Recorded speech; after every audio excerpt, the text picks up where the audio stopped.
Bartow Ford Real Animals Radio Show. Your weekly voyage into Florida fishing. Presented by Hubbard's Marina. Hosted by Captain Mike Anderson and Captain Dylan Hubbard.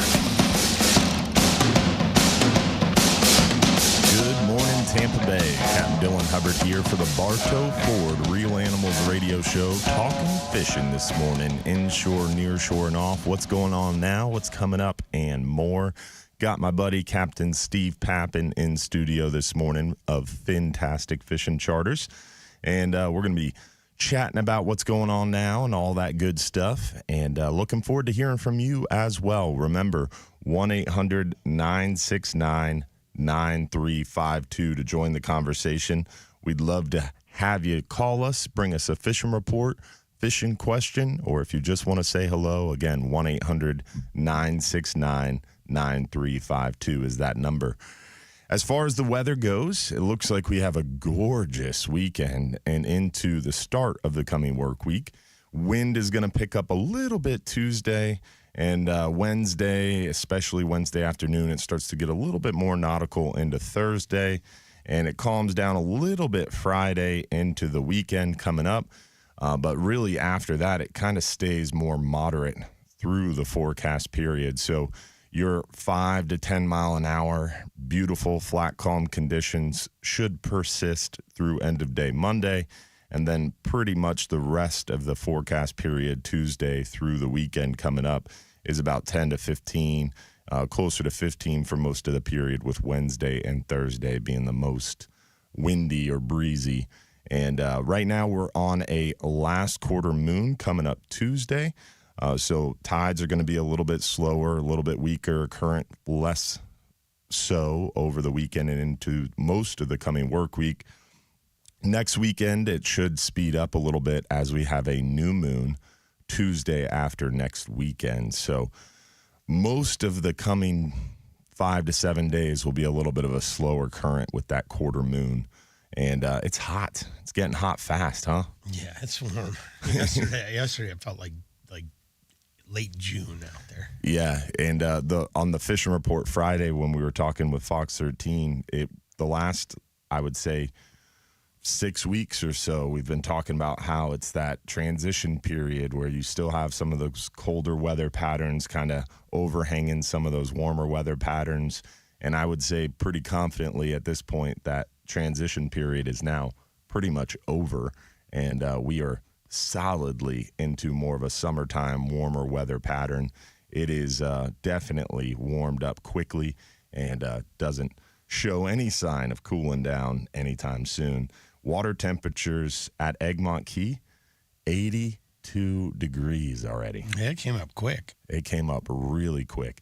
You know what's interesting, speaking of water temperatures, we got mahi-mahi yesterday on our 5-hour half day. Yeah.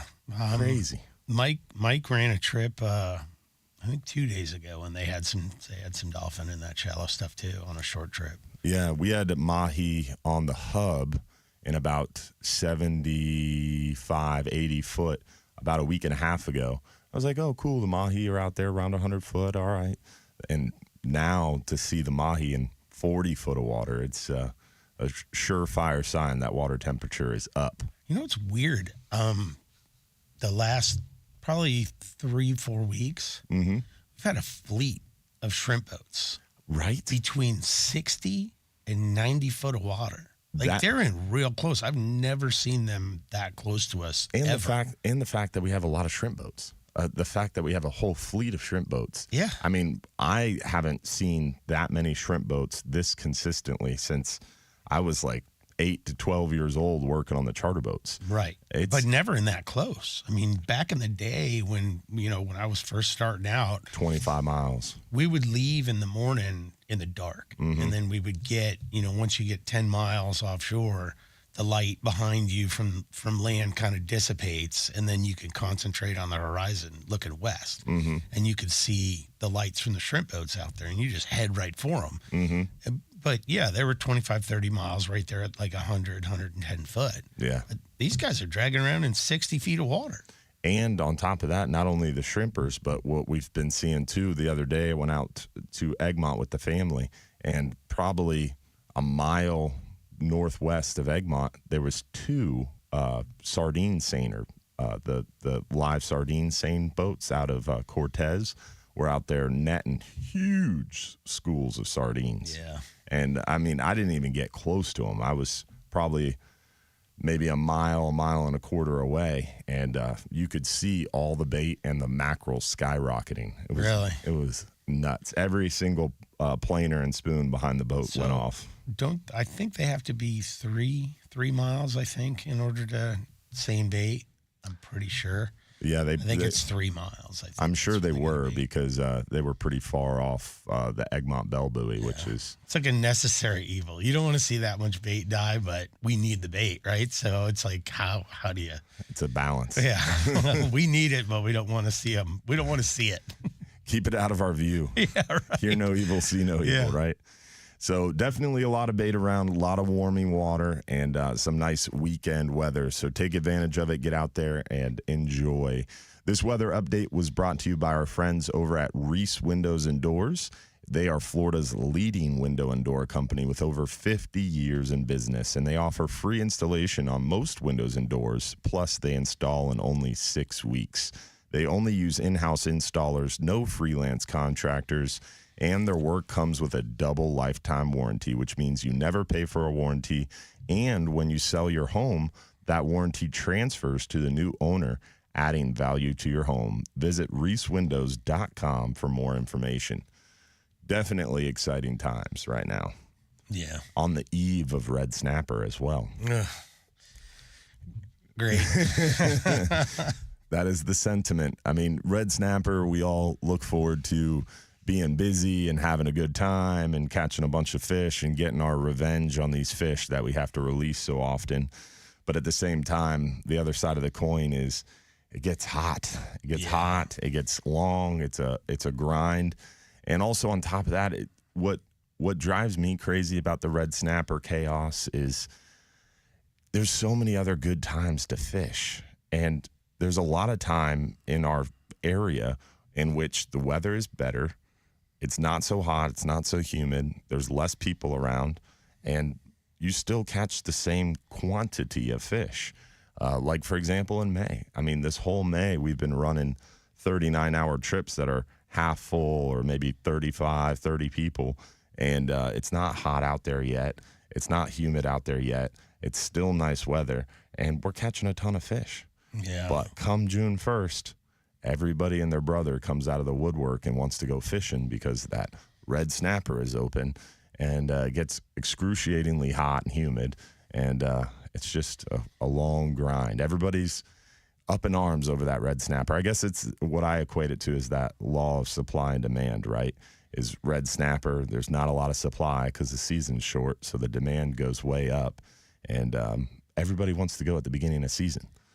But at the same time, I know historically, a lot of times, some of our best fishing comes at the end of June or into July, and even sometimes towards the end of August. I mean, that red snapper reopening we had last year in November, we had a great catch. So the beginning of season is always the most sought after, the most fought for, the most booked, and it's generally not even the best time.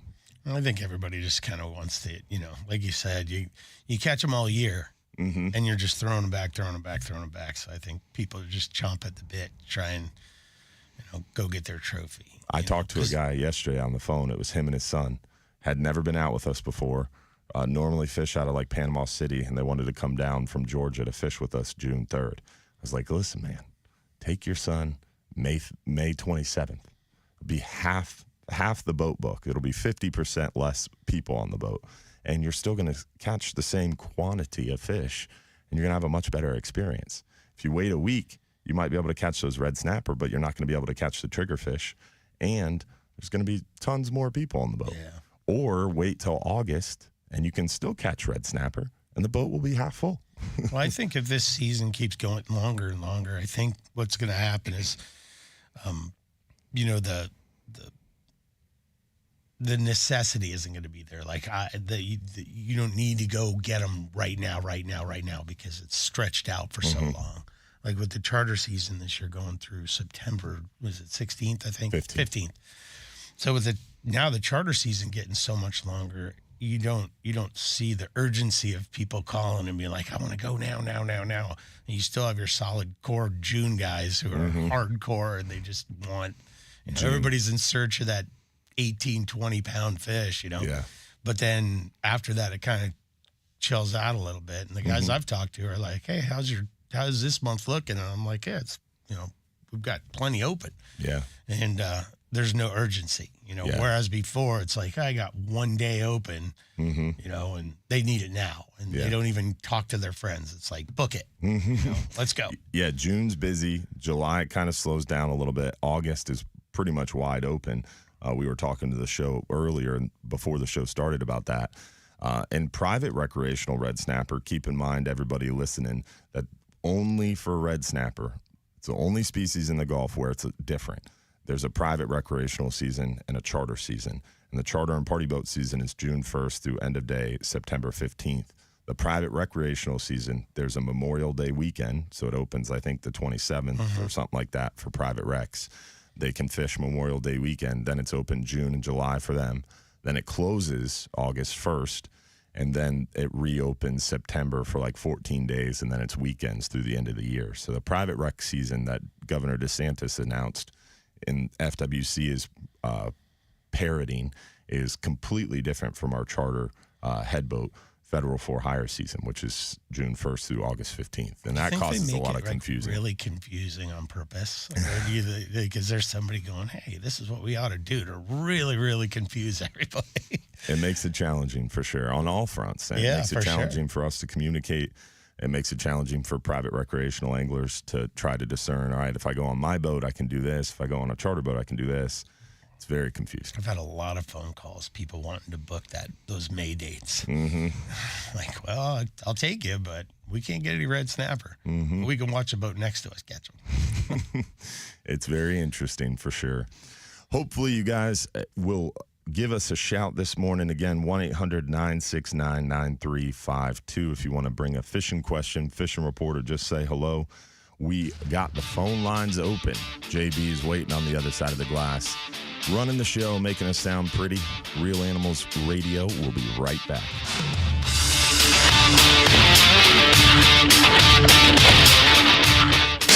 Look at this. Yeah, I think it's confusing. Pretty funny. I think it's pretty funny. I think private recs starting before us, though, is somewhat of a good thing. Give them a chance. Well, it's always been the other way around. Yeah, well, not always. I mean, originally, we were in the same season, and then when sector separation started, private rec started before us for a little while, and then it changed. Well, they always started around June 10th. Yeah. We always started June 1st. When state management started, then they were starting around mid-June. But now it's getting earlier and earlier and earlier. But next year, 2026... our charter season should start the weekend of Memorial Day. You think they're going to do that? No, it's already been voted in final, or it's not been finalized. I talked to Ed the other day, and he said they just kept going back and forth with it. Like, most people on the council don't have an opinion. They went back and forth with it. They went back and forth with it, and the public comment, there was no straightforward answer. Yeah. But the council has voted and picked a preferred of the Friday before Memorial Day. Oh, yeah. And that's what's the preferred. So unless someone changes it, it'll be the Friday before Memorial Day. I mean, I don't think it's supposed to go final in June. I don't think it hurts anybody one way or another. I mean, now that season's so long, but I'm scared that they're putting so much more pressure on those fish that we're going to just drive them back to where they were. Yeah. I mean, the people in the Northern Gulf, like Destin, Alabama, Mississippi, Texas, they're all screaming that our snapper season's too long. Yeah. I mean, they're all screaming that they're not catching them, too. Yeah. Or they're having to, they have to run. I'm really not, I don't feel bad because if they're saying, well, we have to run 40 miles. Yeah, we have to run 40 miles to go get them. Well, so do we. We start at 40 miles. Join the club. Yeah. We had some studs yesterday, man. I found, I was having a pretty slow trip. I started off, I did a little grouper fishing in a new area yesterday, and it was kind of meh. Left there, I went and did my snapper. Because these guys I took yesterday, they're like, you really wanted yellowtail. So I'm like, all right. So we went and took care of our snappers, and then caught a nice AP while we were snapper fishing. And then APs love yellowtails. they will. It seems like when the yellowtails are fired up, you always end up getting an AP or two. Yeah. Well. Yeah. So anyway, we came in, and I was leaving my one snapper spot, and I had a little area for grouper, like 2 miles away. I'm like, oh, we'll just drag the anchor up there.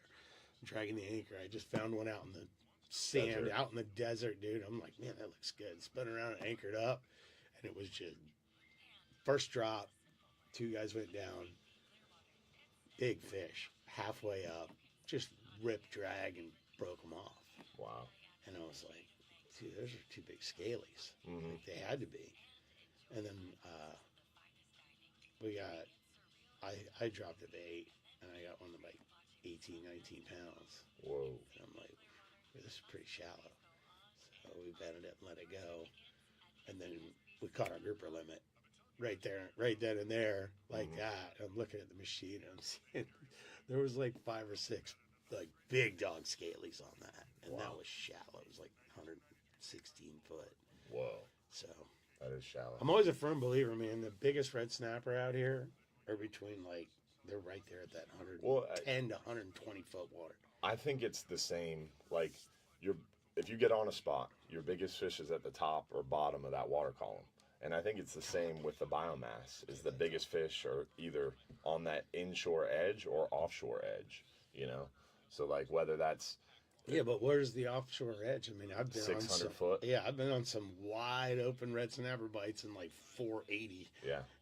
Where I took Dave Moore out there with the FWC. We were doing the FWC trip, and dude, you couldn't get away from. Like, I drove over this spot, and there's chevrons like 200 feet up in the water. I'm like, it's got to be jacks. So I was like, we'll just drop dead bait, and everybody drops dead bait, and nobody touched the bottom. And we're all giant, 15-pound red snappers. I'm like, all right. So I move over a little bit more snapper. Get just out of the show, and everybody drops, and then the show comes back on the screen, and everybody's got more snappers. So we had to leave. I had to leave. We couldn't catch anything other than that. But the biggest fish that you're gonna find, like that 120 foot, like though you can definitely catch true blue, put them on the scale, 20+ pound red snappers in there. What was the big one last year at dock? At the dock, 24 something. Wow, I think our biggest was like 25.7. We weighed at 24.60 something. But you guys only do it for 8 hours. Yeah. You have that caveat. It's not my idea. What? It's not my idea. Mike Anderson and Dylan Hubbard. We're back, Bartow Ford, Real Animals Radio, talking fishing this morning. Hopefully hearing from you as well. Remember, if you have a fishing report question, you just want to say hello, give us a call, 1-800-969-9352. Want to give a shout out to our friends over at Affordable Roofing Systems. Whether you need a shingle, metal, tile, or a flat roof, our friends at Affordable Roofing Systems are your safest choice for repairs or replacements. With over 3 decades of roofing experience, let Affordable Roofing Systems guide you through this important process. They are defined by integrity, respect, and honesty, and they have a professional approach to doing business. Call 888-397-ROOF for your free estimate, or visit them online at affordableroofingflorida.com. Also, our title sponsor of the show, the Bartow Ford Real Animals Radio Show. Bartow Ford, big shout out to them. They worked with Mike and got Mike a new truck a couple weeks ago. I went and had the pleasure of working with them on a new truck here this last week. Bartow Ford is a real awesome place to do business for sure. So big shout out to the guys at Bartow and their sales team and everybody over there making that buying process really easy. If you're looking for a Ford truck, car, SUV, whatever, they got it all. Huge selection. Really good people. So we were talking before about red snapper and all the chaos that is yet to come. But we're also mentioning how the mahi are here. the Kings. I wanted to ask you, Mr. Kingfish Man himself. It seems like we had an early push of mackerel. It showed up a little early. We still have a lot of mackerel out there, but it seems like we got a decent push of kingfish, but they've pretty much dissipated, at least in our experience, but we don't really target them specifically. Are you still seeing a decent amount of kingfish, or? I wouldn't say decent. There's definitely some fish caught. Some of the Clearwater boats are still getting them. You know, they do a lot of trolling up there. Yeah. And they're still getting, 1 or 2 fish a day. I'm sure they're only trolling for a little while. But, that water's getting hot, man. 81, 82 degrees. I mean, they're hightailing it. They're out of there, I've been seeing some stuff on Facebook and stuff, and the guys up in, the Panhandle and stuff are catching them. So, yeah. I think they're going to vacate. What was weird, though, is our bait is just now. It almost seemed like the bait was behind the fish.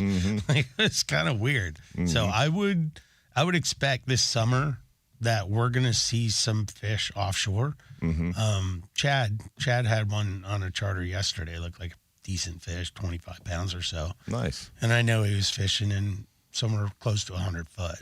So I think we're still going to get fish during the summertime, especially the early part of June, and we'll get them, but it'll be an offshore deal, past 100 foot, have a flat line out. And where that water's still a little chilly. Yeah. Gotcha. Yeah, what would you rate the spring run at? I would say this spring was better than last spring. That's what I was going to say. But obviously not as good as it has been in the past. Yeah. But it's been, I would say it's been, this spring run was better than the last couple years. Oh, for sure. Yeah. Right? So, they're cyclical just like anything else. And I know the added, they say that those fish, when they migrate down to the Keys during the wintertime, that they don't intermingle and don't mix. And you have Gulf fish and you have Atlantic fish, and they don't mix with each other and this, that, and the other. I can't see that being the case, but whatever. Well, they mix and they spawn, but then they say that they all go back to their own homes. I've heard that, and I don't know. There's no fences; they can go wherever they want to. Who's to say that they just do this or that? But they're smarter than I, so we have to take it for their word. But there has to be some sort of correlation between the East Coast having banner years for the last 3 years and us having slow years for the last 3 years. I agree. So I still firmly believe that those fish kind of went up the East Coast. And there's a lot of talk about amberjack too. I think they're more of a pelagic fish than we give them credit for, moving around a lot, and they are cyclical as well. And it seems like we've been on a cyclical downswing for the last 10 years. They move a lot. A lot. We did a study, quick one. We tagged with some acoustic tags. Yeah. Right out front here, like 25 miles. Yeah.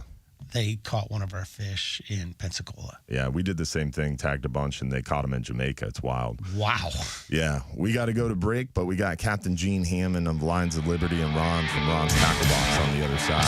Bartow Ford Real Animals. We'll be right back.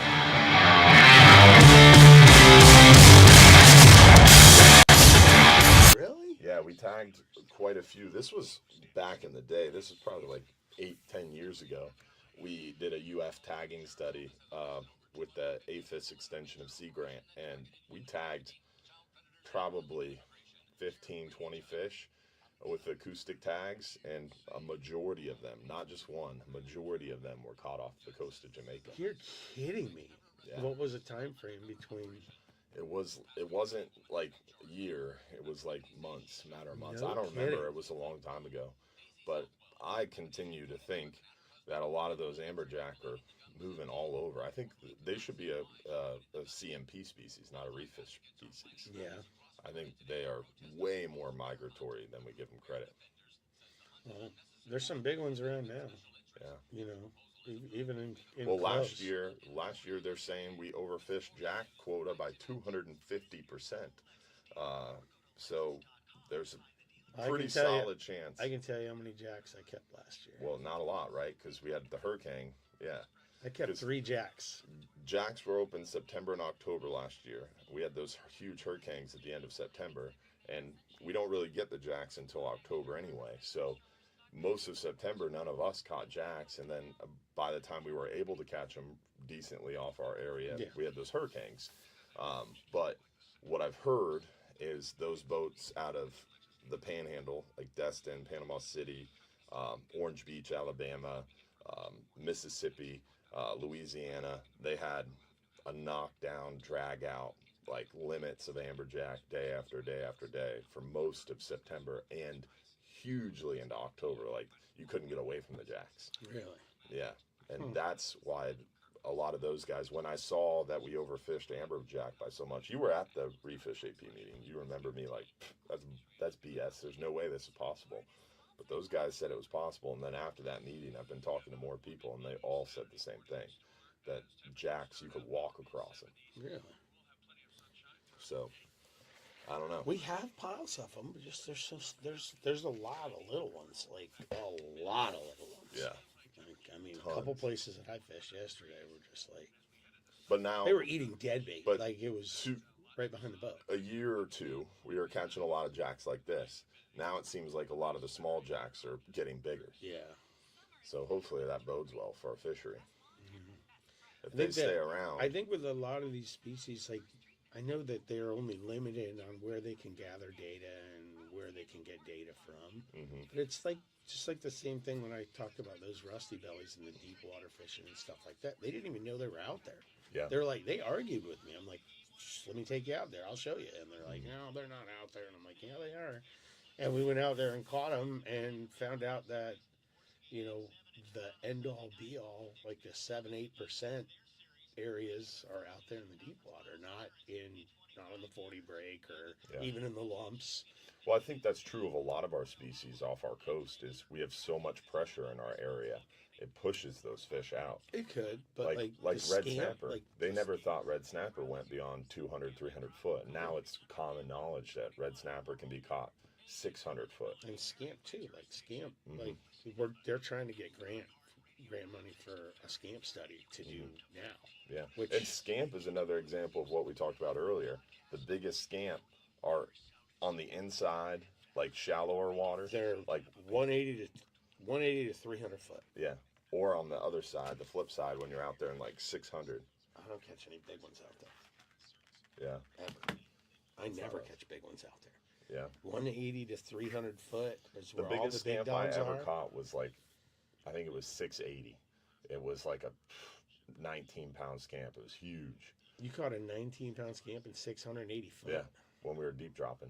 And it came up, I thought it was a snowy, and I was like, cool, because it was like one of our first deep water trips, like a couple, like 5, 6 years ago. I've never caught one scamp past 550. Kellen caught, what, 2 over 20 pounds in like 120 foot? That was crazy.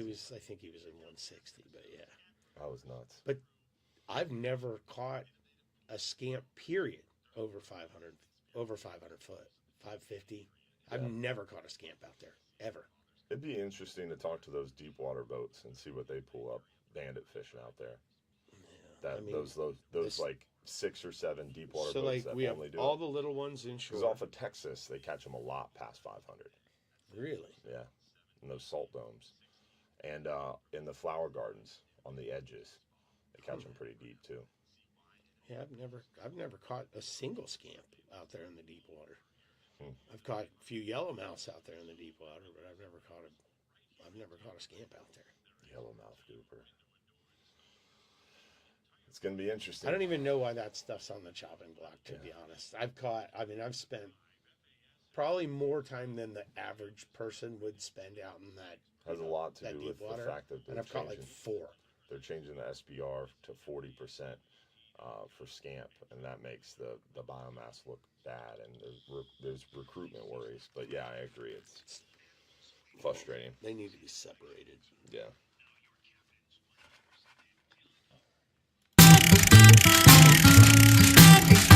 We're back. Bartow Ford, Real Animals Radio, talking fishing this morning. Myself, Captain Dylan Hubbard, and Captain Steve Papen of Fintastic Fishing Charters in studios this morning.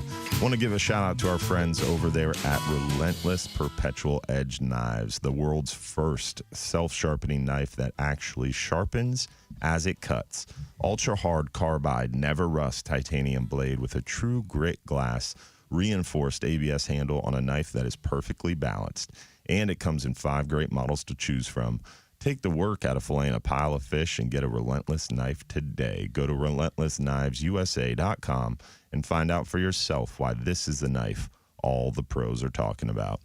We've got a pretty decent full board here, and I want to get to some of our callers that have been hanging on a while. Remember, if you want to join the conversation, give us a shout at 1-800-969-9352. We've got Captain Gene Hammond from Lines of Liberty on the line. What's going on, Captain Gene? How are you, buddy? What's going on, man? So I know I was the first call from Wiesbaden, Germany, right? A couple years ago. Yeah, man. I guarantee you I'm the first call from the North Atlantic, halfway between Bermuda and the East Coast of America. There you go. What are you doing out there? I'm out here, buddy. I'm delivering a boat. Picked it up in the British Virgin Islands, taking it to Staten Island, New York. So, nice. Starlink's working great, man. Starlink's working great. Yeah, Got a couple of mahi on the way. Very nice. Yeah, it's working great. But, hey, we got our Hooks and Heroes event coming up in Pasco County this Friday, the 23rd. Mm-hmm. In conjunction with Pasco County Parks and Recreation. Bill Arakis is going to be out there. I want to see if you, Dylan, can get Charlie Belcher to come and say hi to us. That would be awesome. Yeah, I can definitely give him a shout or a heads up on it. Please do. Go to linesofliberty.org. But we're going to put about 30 veterans on the water with local inshore charter captains, and we also have a backup list starting to build now. And awesome. if you're a captain and would like to help out, please contact us at info.linesofliberty.org. We also have the Island Paradise Historic Cody River Cruise that we're going to put 20-some veterans on as well that don't really want to fish but want to be on the water. Nice. Memorial Day is coming up, and this is our way of giving back to people that have given us so much, Amen to that. Able to do what we're doing. But, if you want to help out, volunteer, or donate something, we're going to meet up at Nick's Park boat ramp at about 8 a.m. We'll be back by noon to barbecue and fellowship and have a good time and remember our service members that are no longer with us. That's awesome, man. Be a good time. Be a good time. A lot of folks going to be there. Amen to that. To see you guys out. Yeah. Linesofliberty.org to find out more information, right? Yep, you got it. Linesofliberty.org. Thanks. Really appreciate you guys. I appreciate you, man. Safe travels, and good luck getting up in there into New York. Enjoy, buddy. Yep, cheers. See you, Captain Gene. Always appreciate them. Great work over there at linesofliberty.org. We got Ron from Ron's Tackle Box, our freshwater guru, on the line. What's going on, Ron? How are you, buddy? Well, good morning, everybody. It's been great out here, getting nice and warm. Oh, yeah. The bluegill, the shellcracker are on fire, some real nice size ones. Good time of the year to fish for them. Bass fishing, they're still doing very well. They're getting 7-8 pounders yet. Really nice. The guys that fish That's a awesome. lot are getting them. You got to go. You just, you'll go one day, you'll get nothing. You go another day, you'll do very well. So you don't know when that's going to happen. Yeah. The more time you put on the water, as you know, the more fish you're going to catch. Amen to that. Pretty simple. Pretty simple. The longer you have the bait in the water on the bottom is the better the chance of catching the most amount of fish. That's right. That's right. Can't Amen. sit in a restaurant and catch fish. That's for sure. Amen to that. But the bait of choice is the booyah. That was I'm my next telling question. The royalty is I'm selling piles of them. They love them. That's awesome. People catch fish on them. That's the main thing. So deeper water now that the water temp's going up, fishing. Well, you would think that, but they're still doing shallow fishing here. Okay. Fish are feeding, so they're coming in that warmer, shallow water. Hey, I got a They question. adapt to it. I got a question for you. I took my kids to a park the other day, and this was a park with a real fishy-looking pond. Every time I drive by it, I see some action in the water. So I was kind of excited to walk around the pond with the kids and kind of eyeball it. And there was a ton of fish in it, a lot of bait, but almost all the fish I saw were those armored catfish, or plectos, I guess you call them. Yes. When they get real heavy in a pond like that, does that kind of drive the bass down, or will the bass still kind of coincide with them? They'll adapt to them. Okay. It's not a problem. So if the pond's filled up with those armored catfish, there's still a chance there's bass in it. Yes.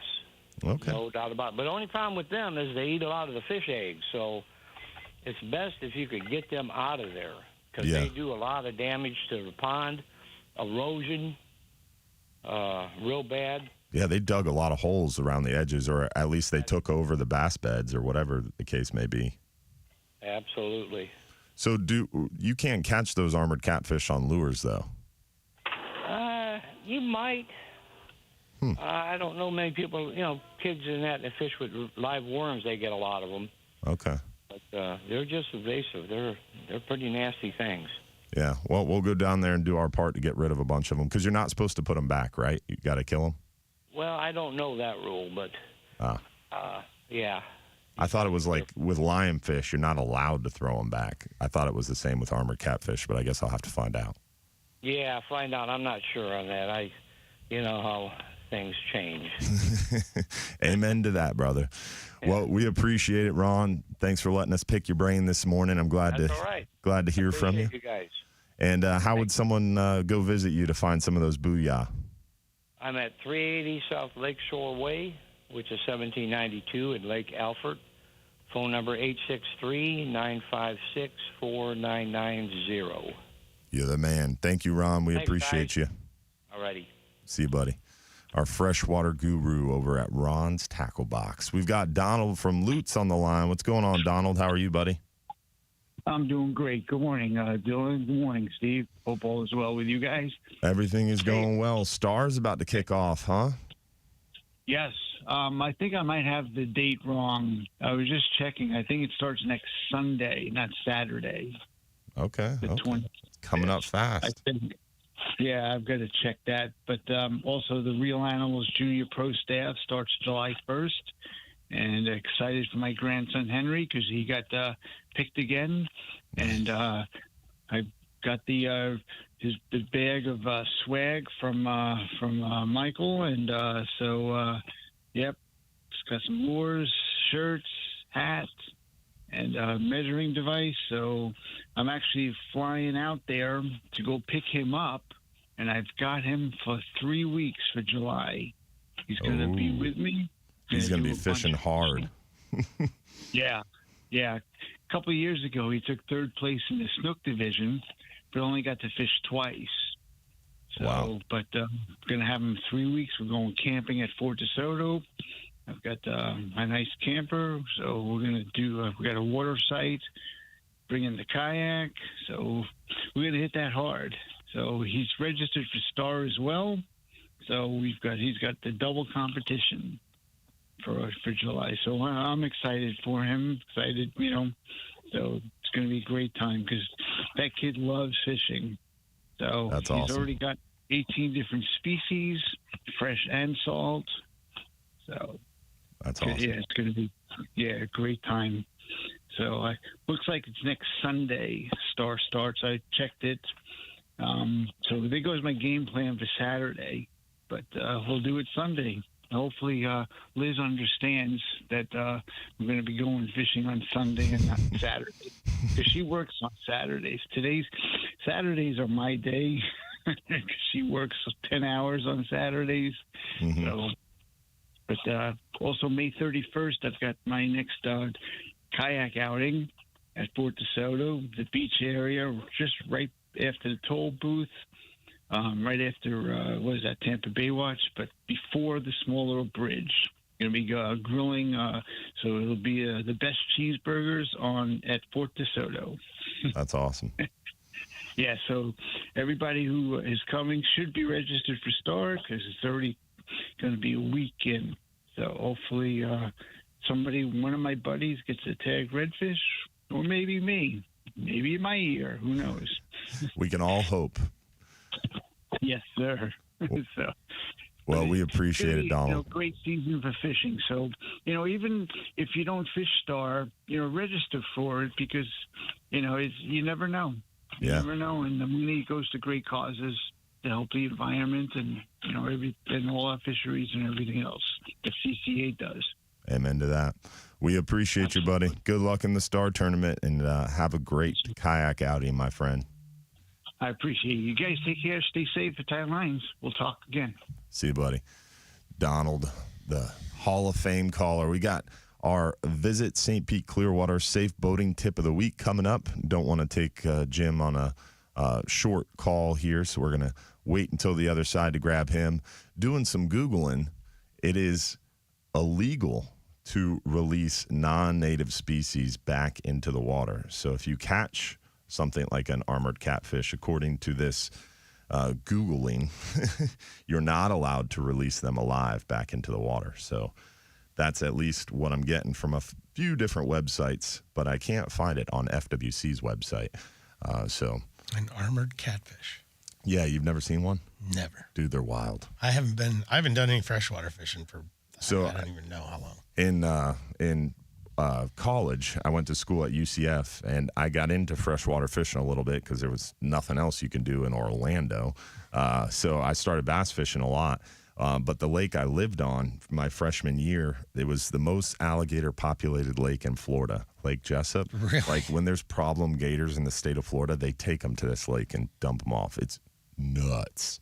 It's nuts. Like at night behind my house, you couldn't count the number of gator eyeballs. Really? It was wild, dude. Wow. But I lived on this like little lagoon off the lake, and it was pretty shallow and pretty clear. And you'd go out there during the day, and it was just loaded with fish. And they were all those armored catfish. Okay. And, they were invasive species. Gators eat them? Gators don't really mess with them because they're literally like armored. They look wild. They look like a gator kind of crossed with a catfish. It's a very ugly looking fish. But I had a blow dart gun, and I would tie fishing line to because they wouldn't eat anything. So I'd tie fishing line to the blow darts and I'd shoot them with the blow dart, and then you could reel them in. I hope they're armored. How do you get the blow dart stick in them? Hey, man. It'd be a good shot. Yeah, it was fun. Oh, that's crazy. It was like hunting and fishing mixed together. Yeah, I've never seen one of those things. Yeah. It's pretty wicked. They're pretty fun to mess around with. But I guess if they're illegal to release alive, that sounds like some good fishing for the kids. Go out, sight fishing with some worms and catch them up. We got Captain Jim Fogle on the line. Hopefully we'll hear from you as well. Remember, 1-800-969 to join the conversation. Bartow Ford Real Animals Fishing Show will be right back after this.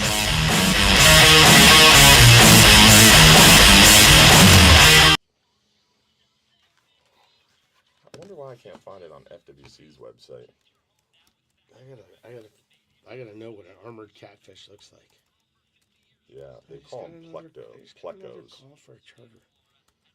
Why is everybody calling so early? On Saturday. Oh, it's a sailfin. All right, that's why. FWC's website has them listed as a sailfin. A sailfin catfish. I've never heard them called that. I've always heard them called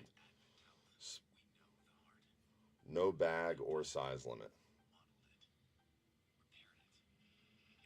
Oh, you can eat them. That thing? Yeah. Doesn't even look like a catfish. No bag limit or size limit, according to FWC. So they got like a little. Kill them all. They got like a little sucker mouth. So it was like a tropical, like a fish tank fish. It was a fish tank fish that's been released. The ones that suck onto the glass and they're expensive. They're supposed to clean. Mm-hmm. Man, I don't know if you kill them. You just bring them, just get them and sell them to aquariums and stuff. Mm-hmm. And go in there and clean the glass. But they're filled like that lake or that Seminole Park, that little round park over there. If you're like going, I don't know, it's hard to explain, but that lake, dude. Every time Seminole I drive City Park. Yeah, where they do the music in the park. Yeah. that lake, dude, every time you drive by it, you see fish rolling. I'm like, dude, that thing's loaded. So I took the kids over there, and I walked around. It is chock full of those armored catfish. Well, somebody put it in there, because when I was a kid, I used to fish there all the time, and it was bass and brim and Really? like, yeah, a lot. Well, A lot of turtles. There's nothing but armored catfish in there now. But, dude, in the middle of the lake, like, there's some big dogs that roll out there. Yeah. So now I know you can catch them on worms. I'm gonna go try that Their out. mouth is really small, like in the pictures. I don't know. Yeah. Maybe a piece of corn or something. Just throw it out A there. bread ball. There was some pretty big other fish in there, but I don't know what they are. I don't know freshwater fish. They look like tilapia or something like that. When I was a kid, that's all we did was pond hop, Yeah. Get on a skateboard with a backpack full of tackle and Yeah. a cast net in a bucket and a fishing rod on the other hand and skateboard all over town and Now jump all in those people's kids fences and backyards and stuff. Now those kids all have electric bikes. Dude, Nuts. crazy. And they're so fast. My Jacob has an electric bike, and he was like, it was like $1,000. They're expensive. And he was mad. He wasn't mad, but he was. I could tell he was a little disappointed because he wanted like a Sauron or something like that. And those things, dude, they get up to like $15,000. I'm like, yeah, for a bike, $15,000. Like they can get that expensive. You can buy like an entry level one for like $3,000. I'm like, kid, you're not getting a $3,000 bike. My first car was $900. Yeah. Like you ain't getting a bicycle for $3,000, and like in 2 years you're gonna want A car. a car. Like save for a car. I finally got him convinced. Hey man, you're gonna want a car. I promise you, you're gonna want a car. You're not gonna want this bicycle. And Yeah. it's gonna be great for a year, and then after that you're gonna be like, yeah, I want a truck or whatever. So I got him convinced, and he's saving money for a car.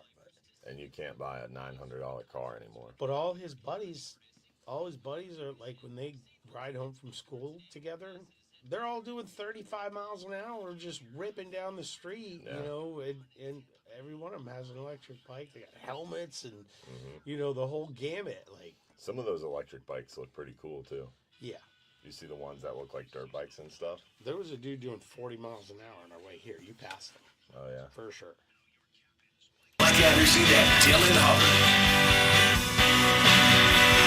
We're back, Bartow for Real Animals Radio, talking fishing this morning. Myself, Captain Dylan Hubbard, and my friend Captain Steve Papen in studio this morning.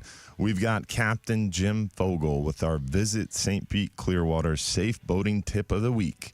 What's going on, Captain Jim? How are you this morning? Hey, good morning. Yeah, I only got a minute. I've got to get in here. We've got our Coast Guard Auxiliary Unit is putting on an all-day class today for a group of wounded warriors. Awesome. So we're looking forward to that. I do want to remind everybody, this is the beginning of National Safe Boating Week. Whoa. And as usual, we want to emphasize the need to pay attention out there on the water. Amen. Wear your life jackets. To think ahead. Yes, it's a beautiful day. Your boat's in good shape. Everybody's happy. But think about what could happen and what the heck you're going to do if something does happen. We need to plan this stuff out in advance. Just think the little scenarios that might happen and think what you're going to do.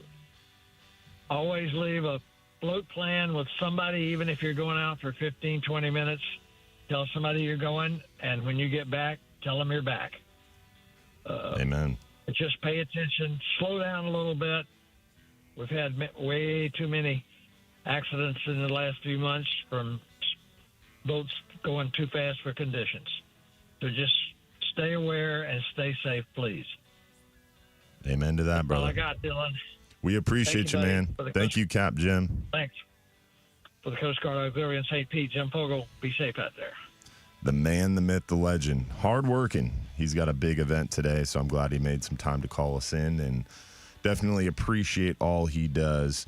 Want to give a shout out to our friends over at Power Pucks, the world's first power supply trolling motor quick release bracket.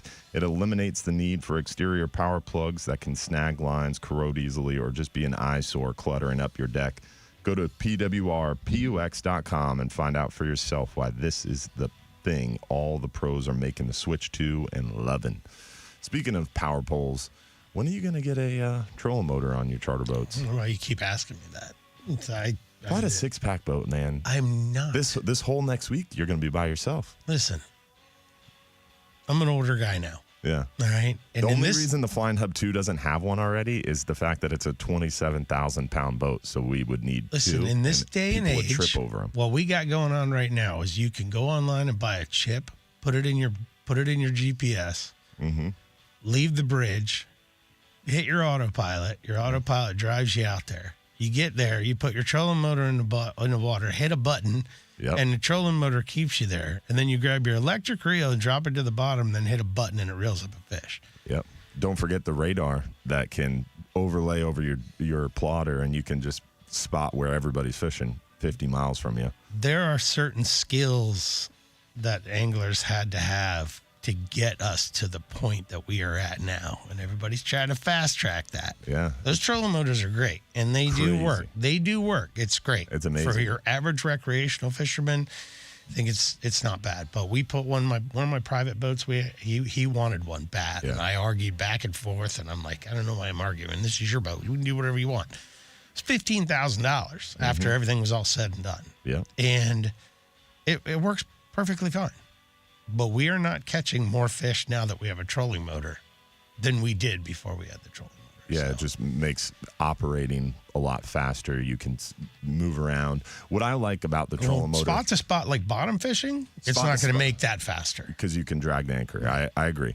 It would make it a little bit faster because you don't have to pull the anchor at the end of the day. But, you're not saving a whole heck of a lot of time. I understand your point. But what I find really cool about the whole GPS trolling motor is you hit the nail on the head. There's a lot of secrets out there where the spots were, where the fish are, how to get on top of the fish. Most of that's gone now because of these charts and these GPS trolling cheat codes. But what's cool is, as experienced anglers, we know, all right, this piece of bottom is a peak, and this side of the peak is where I stopped. Or if you're fishing a plateau, you're fishing the top of the plateau and you want to drop off to the side. That GPS trolling motor kind of gives you that ability to fish that entire structure. And if you have the mental image of how that spot's laid out, how the current's running, you can fish the front side of the ledge or fish the back side of the top. So I think that's kind of interesting that you can just make those minor adjustments and fish different spots, especially in a smaller boat like yours. I mean, you're only fishing one small area of that big piece of structure. So It's going to be a smaller boat. Well, I'm saying if you put a 60-foot party boat over the spot, you're covering a lot of area. No, there's definitely pros and cons, all the way around. There's pros and cons. Like, it's expensive, they break, it's plastic. And if you get a power pole move, though, it's guaranteed. You got that warranty. Those people, they cover it. I took those guys fishing, and they really wanted me to put one on there. And I don't knock trolling motors. They're fine. It kind of messes up the prettiness of your boat. We got to get a trolling motor on, and you become a believer. I've already got one on one of my boats, and I don't like using it. And I hate staring at it while I'm running back and forth inshore and offshore. It's in the way. Bartow Ford, Real Animals Radio. We're coming back very shortly. Don't go anywhere. The preceding program was paid. They are far too expensive. And I honestly, so many people, when you're out there dragging the anchor, so many of my customers they're impressed by it. And it's a conversation hey, well, how's yours work? Oh, I wouldn't be able to, they appreciate the art that's left in it. And there is art left in it. Yeah. But this stuff's all taken away. I want a little pleasure boat, like not a 28, because that's a little small, but maybe like a 30, 31 with like twin 200s or something like that. Something that you could get out and touch 40, 50 miles with comfortably, and have a trolling motor on that. It'd be fun, because fishing with my son and taking short trips, I don't want to mess around with an anchor. And I think it'd be fun to go play with all that technology. Go build one. I know. Go find a 31 contender and just go build one. Well, and right now you can buy so many used boats for so cheap because they were they have sunk motors. You already got the people, so it's And we got the motors. You got the people in place, like to know how to, fiberglass guy. Well, you probably don't have too many fiberglass guys because all your boats are made out of freaking steel. But you got, motor guys and this, that, and the other. You go buy a 31 Contender, you probably pick one up. I mean, the one I bought for 60 grand. Yeah. And then I sold the motors off of it, and I only had 45,000 on that boat. Yeah, I think as my son gets older, I'm definitely gonna do that. Just pay somebody else to do your fuel tanks. Amen. Dude, that was the worst. That was the worst. Like getting those tanks out of the boats and stuff. Yeah. We got it all dialed in now. I'm gonna run good again, about 1.7 at like 35, 37 miles an hour. So it's not That's bad. crazy. I'm getting 1.8. Twin 250s or 300s? Those are Suzuki's though. Yeah. Yeah. I'm getting 1.8 in the CV. Crazy. 28 with knots. that Yanmar.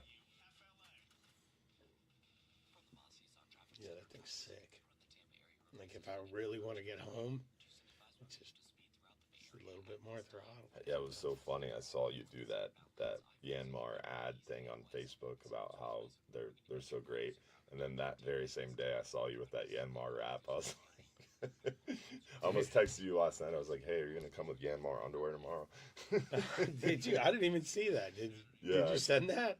No, the text. No, I didn't. Oh. But I was thinking about messing with you. Whatever. I was because you normally have Dude, a Shimano. You normally have a Shimano hat and a Suzuki shirt. So I was gonna text you last night. Hey, I'm gonna bring you a Daiwa hat and a Yamaha shirt to wear. Dude, I'm telling you, man. I've had a Yanmar.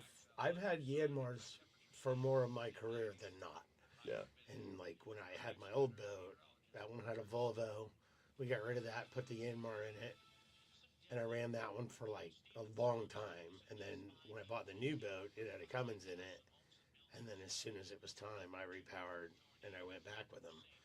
But those guys are just awesome. Kevin and Adib, Yeah. like they're just good people. Like Yeah, if I called either one of them guys at 3 a.m. and was like, hey, I need a part, they'd be like, meet me at the shop. Like they'd get out of bed and literally drive there just so I could go to work. Like they're just good people. So I don't know. I've always enjoyed doing business with those guys. Yeah. And now that There's they something have to be both, said about that loyalty too. You do business with the same people for a long time and you build that relationship. I'm the same way. Yeah. I've been with Fair Harbor for a long time, and they're doing me pretty dirty right now, so I'm thinking about switching, but it's hard to switch when you've been with the company for so long. They handle all your booking stuff? Yeah. Yeah. But we've been with Fair Harbor since they, started. We moved to Fair Harbor in, 2016. We were one of their first I've gotten clients. some phone calls from them. Now they're, international, and, man, my account rep went on paternity leave. You know how long they give their paternity leave? So it was a U.S.-based company. I don't know. It's a U.S.-based company that now went international, and their headquarters is in Europe. So they're on these European rules and policies. They give 9 months Holy crap. paternity leave. Wow. 9 months. So my account rep's been gone forever. So now I have no account rep. And they just bounce me around.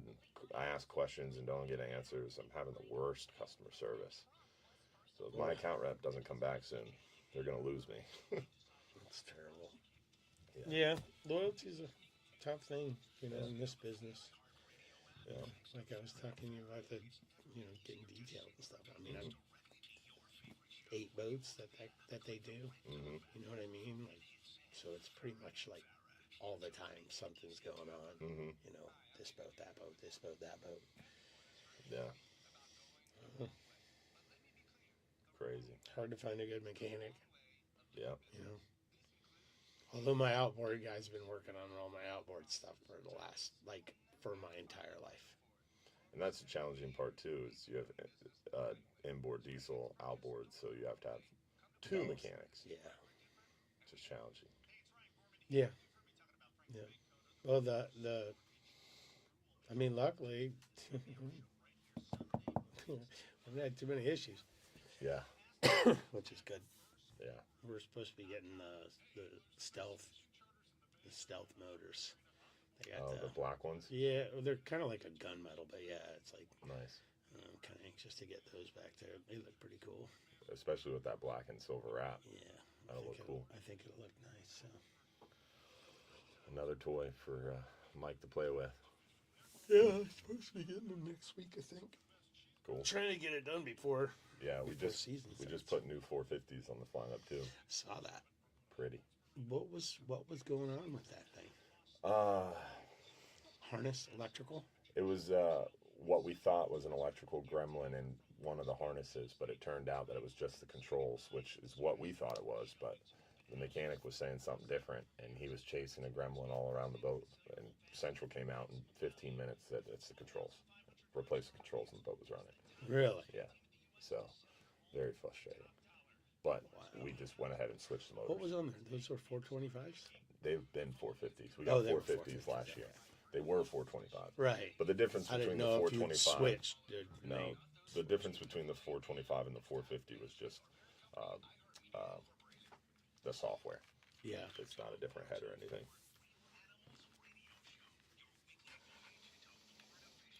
Presented by Hubbard's Marina. Hosted by Captain Mike Anderson and Captain Dylan Hubbard. We're back, Bartow Ford Real Animals Radio. Talking fishing this morning. Myself, Captain Dylan Hubbard, and Captain Steve Papen in studios this morning of Fintastic Fishing Charters. Talking fishing and hopefully hearing from you as well. Remember, 1-800-969-9352 to join the conversation. Want to give a shout out to our friends at Affordable Roofing Systems. Whether you need a shingle, metal tile, or a flat roof, our friends at Affordable Roofing Systems are your safest choice for repairs or replacements. With over 3 decades of roofing experience, let Affordable Roofing Systems guide you through this important process. They are defined by integrity, respect, and honesty, and they have a professional approach to doing business. Call 888-397-ROOF for your free estimate or visit them online at affordableroofingflorida.com. I used them, had a great experience. My neighbor used them. Big Ben Marshall used them. A lot of people have had really, really good personal experiences with the folks over at Affordable Roofing Systems. We've got Captain Lisa Fitzgerald on the line from our 6a-8a Star Tournament. It's right around the corner. You must be excited. It sure is. I am very excited. We've got almost all of our tagged redfish in the water.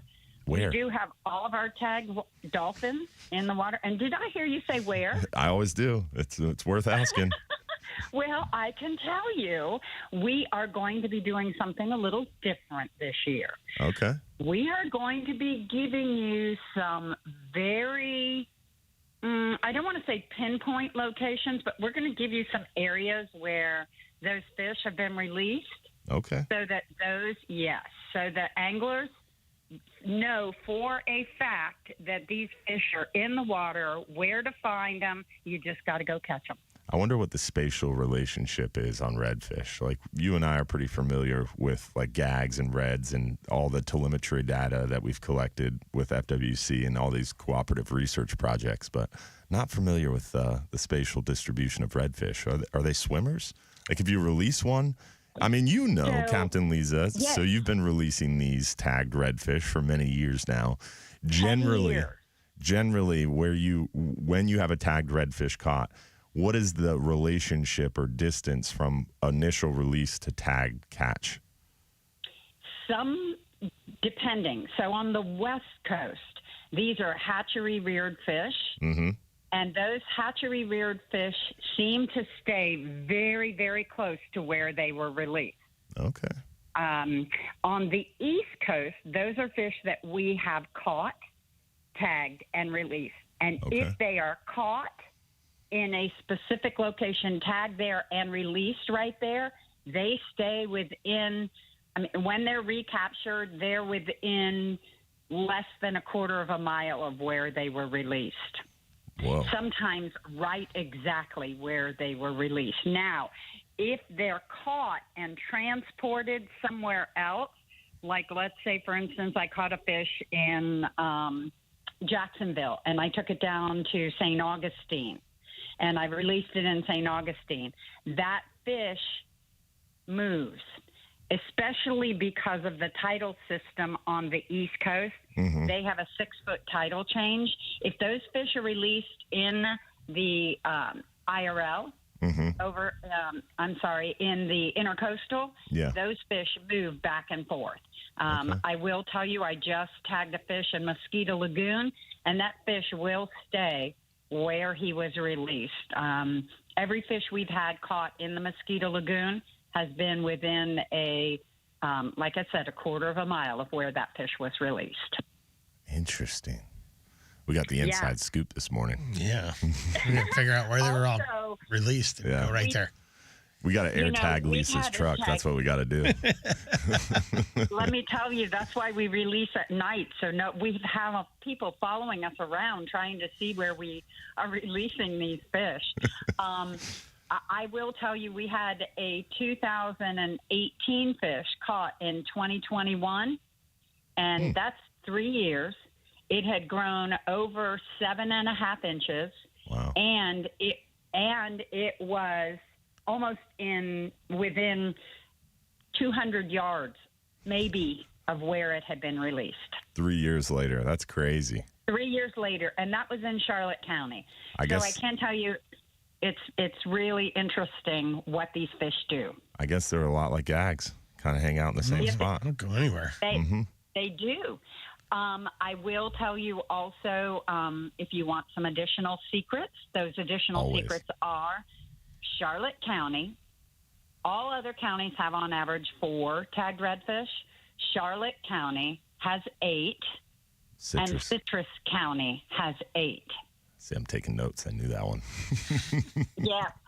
And the reason for that is their Economic Development Council said, we have anglers that are just flocking to our area because of the tagged redfish. If we have more, and it has provided winners. Charlotte County has had 3 winners, and Citrus County has had 2. Awesome. I got our CCA Star Tournament brochures in the mail. Is that all they need?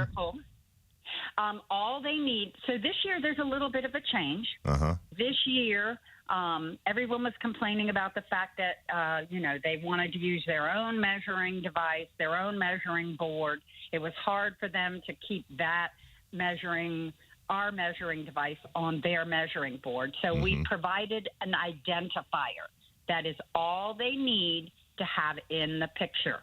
So this year you can measure your fish on your own measuring board, and you just have to have the identifier in the picture. So we got the brochures in the mail. That's not the identifier. That is the identifier. What you got, it is Tyvek material. It's waterproof. Okay. And what you have is, and it should say Star Identifier across the top. That is exactly what they need. When they come in, just hand that to them. They must have it in the picture. If you're going to do the drum spots, lots of spots division, if you're going to, which is a new division, your trash division, all you have to do is have that identifier in the photo. Okay. So it's really much more simplified. This year, we're pretty excited. We have 5 boats to give away. We have 2 24 Carolina skiffs with 115 Yamahas on them. We have a Seaborn 22 center console, a Spider Vapor, and also a microdraft skiff. And for a youth angler, should they recapture a tagged redfish, we have 2 opportunities for youth to win in the tagged redfish division. And those are both 16 Carolina killer skiffs with Yamaha motor, Minn Kota trolling motor, and a shallow water anchor on the transom. Awesome. How would someone sign up? So they can go to our website, CCAFLSTAR.com, get registered right over the internet, or it's really simple. Give us a call. The phone number is 844-387-7827. That's 844-387-7827, and you can get registered right over the phone. You're the best. We appreciate Hall of Famer. I appreciate you guys. Yes. Well, thank you, gentlemen, and have a great rest of your weekend. Thank you, Lisa. We appreciate it. Thank you. See you, Dylan. See you. Bye.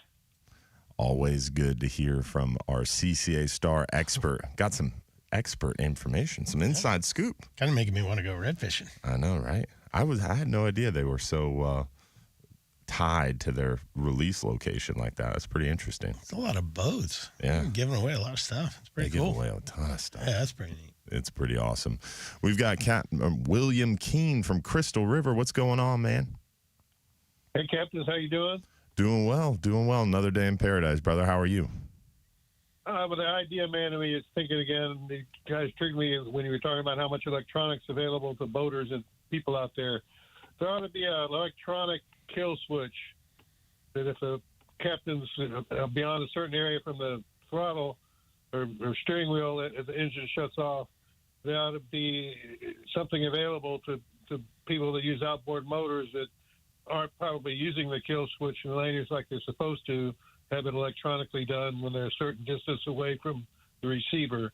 The other thing that triggered me was you were talking about bread balls. I was wondering what fish you were going for when you used your bread ball.